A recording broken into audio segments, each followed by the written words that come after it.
Most Florida lawns like St. Augustine, Zoysia, and Bermuda go dormant in the late fall and early winter. And there's nothing wrong with that, it's part of the seasonal process.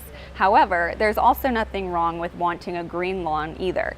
And for that, Big Earth Landscape Supply has rye seed. Overseeding with rye involves taking a temporary cool season seed, in this case rye, and overseeding with a permanent warm weather sod like St. Augustine, Zoysia, or Bermuda. It usually takes about 5 to 6 days for the rye seed to germinate, so you could have a green lush lawn in as little as a week. Now, if you don't have existing sod, it's perfectly okay to use rye seed in the fall and winter months to give a green lawn for the holidays. Late fall is the best time to overseed with rye, or when temperatures are consistently 70 degrees or lower.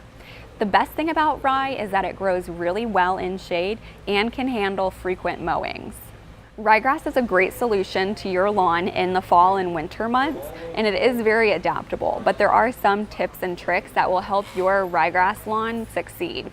Visit our website at bigearthsupply.com to learn exactly how to spread the rye seed and then maintain it while it's getting established.